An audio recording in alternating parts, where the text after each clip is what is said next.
আসসালামু আলাইকুম ওয়া রাহমাতুল্লাহি ওয়া বারাকাতুহু। প্রিয় দর্শক, সময়ের আলোর রমজান প্রতিদিন আয়োজনে আপনাকে স্বাগত জানাই। আমি আমিন ইকবাল।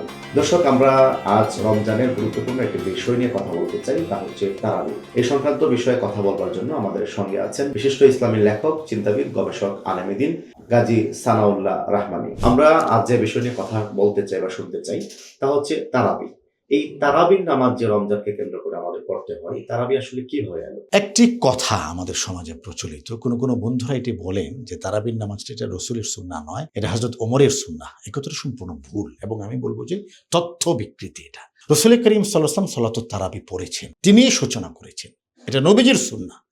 নবীজির হাত ধরেই তারাবি আদম থেকে উজুতে এসেছে, অস্তিত্বহীন থেকে অস্তিত্বে এসেছে। এটা শুরু করেছেন নবী করিম সাল্লাল্লাহু আলাইহি ওয়াসাল্লাম।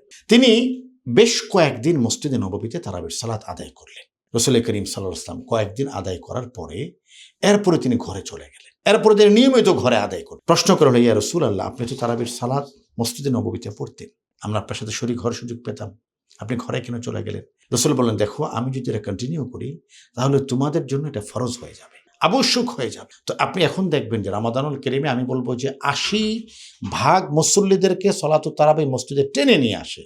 ২০% মুসল্লি কিন্তু থাকেন যারা গাফেল থাকেন, যারা অলস থাকেন, যারা অকারণে তারাবির নামাজ থেকে দূরে থাকেন। তো রাসূল বলে গেছেন, যদি এটা আমি নিয়মিত পড়ি, এটা তোমাদের জন্য আবশ্যক হয়ে যায়, তাহলে না তারাবির নামাজ ফরজ হয়ে যাবে আর গুনাহ হবে এটা তোমাদের জন্য। এরপরে কি হলো? এরপরে সাহাবায়ে কেরাম যার যার মতো করে তারাবি পড়ছেন মসজিদে নববীতে। দক্ষিণ কোণে কিছু সাহাবায়ে কেরাম, উত্তর কোণে কিছু সাহাবায়ে কেরাম, পশ্চিম কোণে, পূর্ব কোণে ছড়িয়ে ছিটিয়ে। আল্লাহ রাসূলের ইন্তেকাল হয়ে গেল, ওয়াফাত হয়ে গেল। আল্লাহ রাসূলের পর হযরত আবু বকর রাদিয়াল্লাহু তাআলা আনহু, তিনি খেলাফতের মসনদে আসীন হলেন। উনার ইন্তেকালের পর হযরত ওমর রাদিয়াল্লাহু তাআলা আনহু, তিনি দেখলেন যে মসজিদ ভর্তি মুসল্লি, কিন্তু সেন্ট্রাল লিডিং নেই। বিভিন্ন জন বিভিন্ন জায়গায়, সবাই রাত থাকতেন। লাইলাতুল কদরের আপনার নামাজটা যেমন ভাবে দেখবেন যে মসজিদ ভর্তি মুসল্লি, যার যার মতো করে সবাই পড়ছে। লাইলাতুল ইসরা মিন শাবানের নামাজ আপনি যেভাবে দেখবেন সবাই পড়ছে। ওমর রাদিয়াল্লাহু তাআলা আনহু, তিনি সবাইকে একসাথে করে দিলেন এবং ইমাম ঠিক করে দিলেন, এখন থেকে এক ইমামের পিছনে সবাই জামাতবদ্ধভাবে সলাতুত তারাবি আদায় করবে এবং সেটা ২০ রাকাত। সেই যে এটা ওমরের সুন্নাত নয়, এটা রাসূলের সুন্নাহ। রাসূল করিম সাল্লাল্লাহু আলাইহি ওয়াসাল্লাম এই সুন্নাহকে স্টার্ট করে দিয়ে গেছেন। সুতরাং হযরত ওমরের সুন্নাহর কথা বলা যাবে না, এটা নবীজির সুন্নাহ এবং নবীজির সময় থেকে তারাবি প্রচলন হয়েছে এবং সেটা ২০ রাকাত। কিন্তু আমরা আমাদের বাংলাদেশে অনেক মসজিদে দেখতে পাই যে ৮ রাকাত তারাবির নামাজ আদায় হওয়ার পরে এক শ্রেণী পেশার মানুষ তারা বেরিয়ে যাচ্ছে। এটা কেন? দেখুন, ৮ রাকাত বা ২০ রাকাতের দ্বন্দ্বে আমি যাচ্ছি না। আমি একটা মানবিক প্রশ্ন করতে চাই, সেটা হলো তারাবিটা আসলে কি? তারাবিটা হলো নফল ইবাদত। তারাবিটা আসলে কি? তারাবি হলো বান্দাকে আল্লাহর নৈকট্যশীল করার মাধ্যম। তারাবি আসলে কি? ফরজের বাইরে আরো কিছু রুকু, আরো কিছু সিজদা, আরো কিছু সময় আল্লাহর জন্য। দেখুন, আমি দুটো বিষয় বলি। আপনি দেখেছেন 5G তারাবি নামে একটা তারাবি ইউটিউবে পাওয়া যায়। এটা হলো ১.৫ মিনিটে ৩ রাকাত। আমি দেশের বাইরে একজন মেহমানের সাথে ৮ রাকাত তারাবি পড়েছি। ৮ রাকাত শুনে একটু খুশি হয়ে গেলাম। আমরা কিন্তু সাম্প্রতিক সময় দেখছি মসজিদে হারাম বা মসজিদে নববীতেও কিন্তু ৮ রাকাত ১০ রাকাত পড়তেছে।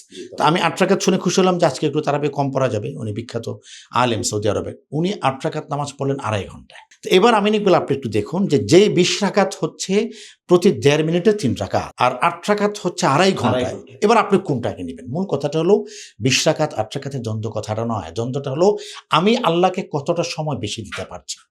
আপনি দেখুন, হারামের কথা আপনি বলেছেন, মক্কাতে ২০ রাকাত হচ্ছে, মদিনাতে ১০ রাকাত হচ্ছে। এর দুটো ব্যাখ্যা আছে। একটা ব্যাখ্যা হলো বাকি ১০ রাকাত ওনারা ঘরে গিয়ে পড়েন, আমি যতটুকু জানি। কারণ হলো রাসূল করিম সাল্লাল্লাহু আলাইহি ওয়াসাল্লাম তার ঘরে গিয়েও কিছু নামাজ পড়েছেন। নফল নামাজ ঘরে পড়া উত্তম। করোনার আগে তো ২০ রাকাত ছিল। ২ নম্বর বিষয় হলো তারা ১০ রাকাত পড়তে কিন্তু আপনি জানেন যে ১ ঘন্টারও বেশি সময় লাগছে। ১.৫ ঘন্টা সময় লাগছে ১০ রাকাতে। ২০ রাকাতে সেটা লাগবে হলো আরো ১.৫ ঘন্টা, ৩ ঘন্টা। অথচ আমার ২০ রাকাত শেষ হয়ে যাচ্ছে ১৫ মিনিটে। আল্লাহ ক্ষমা করুক।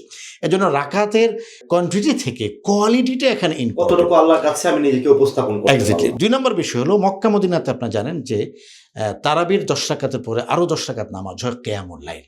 কোন ইমামের দৃষ্টিতে তারাবি এবং কিয়ামুল লাইল একই জিনিস। তাহলে সৌদি আরবে মক্কা মদিনায় কিন্তু ২০ রাকাত হচ্ছে, ১০ রাকাত হচ্ছে তারাবির অবয়বে, 10 রাকাত হচ্ছে কিয়ামুল লাইলের অবয়বে, খালাস। তো আমার তো গোটা রাতে মিলে আসার পর থেকে নামাজই মাত্র তারাবি। তো সেটাকে যদি আমি কমিয়ে ৮ রাকাতে নিয়ে আসি, তাহলে আমার ঝোলায় তো ইবাদতের ঝোলাতে কিছুই থাকলো না। এজন্য আমি বলবো যে বিতর্কের সমাধান হলো আমরা আল্লাহকে কতটুকু সময় দিচ্ছি। দর্শক, আমরা আজ তারাবি সংক্রান্ত গুরুত্বপূর্ণ কয়েকটি পয়েন্ট নিয়ে আলোচনা শুনেছি, বুঝেছি। আশা করি আমরা আমলে নিয়ে আসতে পারবো ইনশাআল্লাহ। আসসালামু আলাইকুম ওয়া রাহমাতুল্লাহি ওয়া বারাকাতুহু।